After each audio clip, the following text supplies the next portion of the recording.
Alors notre conseil de développement, c'est 15 ans. 15 ans, c'est aussi l'occasion de saluer notre précédent président qui a œuvré pendant 10 ans avec tout son staff, tous ses citoyens experts. Je crois qu'il est important de rappeler que le conseil de développement, c'est surtout des citoyens experts dans leur domaine et qui amènent de leur temps bénévolement à la communauté. Je représente effectivement la Chambre de commerce du Conseil de développement et je suis fier aujourd'hui. C'est une excellente initiative et je crois que c'est un espace utile pour le monde économique. J'ai participé à presque toutes les réunions et j'ai découvert un espace où les gens peuvent donner leur opinion, qui sont des gens qui ne sont pas des élus, et qui puissent donner leur opinion, qui puissent s'intéresser à la vie publique et qui puissent participer quelque part à la vie publique. C'est utile pour la communauté, c'est utile pour la CACEM, c'est utile pour le monde en général, de façon à ce qu'il y ait une cohésion de décision. Souvent, nous, entrepreneurs, nous nous sommes souvent dit qu'il n'y avait pas de lieu où les élus pouvaient échanger avec le monde économique. Au sein de ce conseil de développement, ça se passe bien. Les élus peuvent effectivement rencontrer, s'ils le souhaitent, le monde économique et le monde économique peut émettre des avis à la disposition des élus et je pense que c'est une excellente chose. Principalement, le CDAC est une belle réalisation issue des lois de Madame Voynet et au départ, on a eu une phase de mise en place et c'était pas toujours évident de donner toute sa place à une structure qui fait intervenir des gens de la société civile. Aujourd'hui, le CDAC a su montrer qu'il pouvait émettre des avis qui étaient très suivis et a participé à de nombreux projets et développements mis en place par la CACEM. Personnellement, j'ai participé au SCOT de la CACEM, qui est quand même un outil fondamental d'aménagement du territoire. Nous avons également participé et émis des avis concernant le plan climat-énergie. On a été informé de tous les aléas de la politique de déchets, de mise en place de gestion de déchets, etc. Donc tous ces sujets importants pour les citoyens de l'agglomération ont été traités par le CDAC et les élus ont su écouter beaucoup d'avis émis par ce conseil citoyen. Le Conseil de développement de l'agglomération Centre-Martinique fête aujourd'hui ses 10 ans. Donc vous avez accepté de répondre à quelques questions. Nous vous en remercions vivement. Merci. Bon anniversaire. Merci.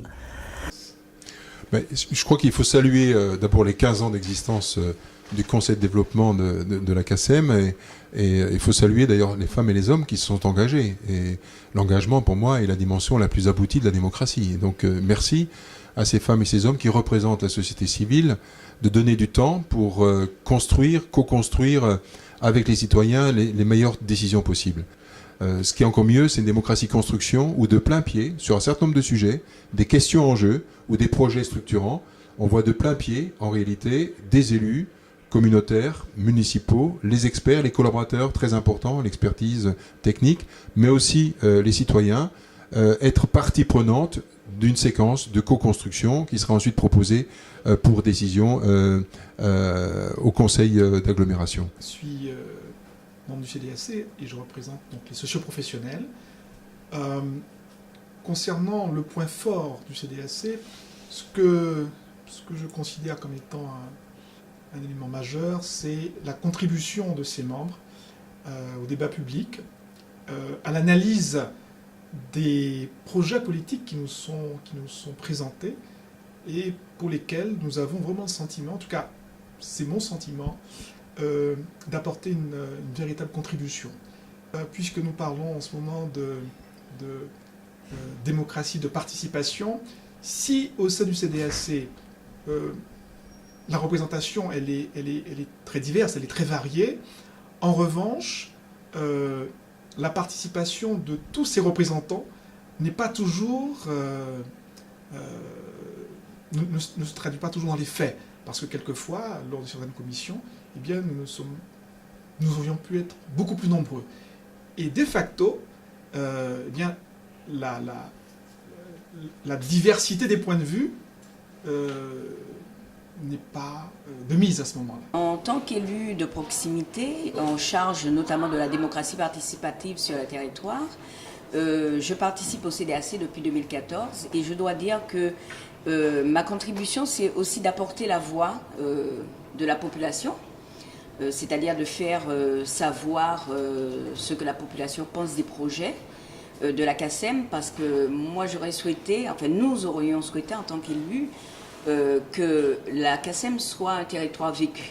C'est un terme qui me parle, qui donne du sens, parce que souvent c'est vécu comme une collectivité de plus, et quand les personnes parlent de la CACEM, enfin quand la population parle de la CACEM, souvent ils disent la CACEM comme si c'était une entité complètement à part, et ils ne se sentent pas véritablement faire partie du territoire, parce que c'est un territoire qui regroupe les 4 communes, et donc il est important de faire savoir, ça va dans les deux sens, et qu'en retour aussi nous puissions faire participer, ou en tout cas informer, faire adhérer à des projets qui sont des projets de la communauté.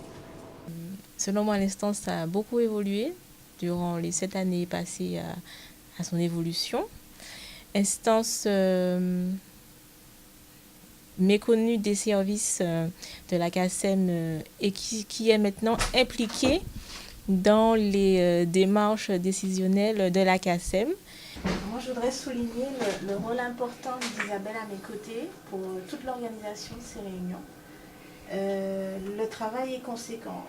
Ça va de l'ordre du jour à la préparation des documents, mais également, et ça c'est un gros travail, la réalisation d'un support d'information, le GDAC Info, qu'on essaie de faire de façon régulière, mais ça demande aussi un travail important, d'autant qu'elle n'a pas que ces missions-là au niveau de ma direction. Donc, merci aussi au DGS, au président de la CACEM, qui nous octroie une grande autonomie pour l'organisation et la tenue de ces réunions. Donc, on va tâcher de poursuivre au mieux pour toujours faire en sorte que cette instance soit le plus active possible. Voilà bientôt 15 ans que le CDAC fonctionne avec la communauté d'agglomération du centre de la Martinique. Et ce que je puis dire concernant leur fonctionnement, c'est qu'ils nous ont été d'une aide véritable pour les discussions, puisqu'il y a eu les 5 collèges constitués de la société civile. Nous avons eu quand même de bons conseils. Les débats qui ont suivi ont complété les projets économiques de la communauté et que je me satisfais du fonctionnement complémentaire. Et le rôle même du CDAC est primordial et je souhaite que notre collaboration soit pérenne.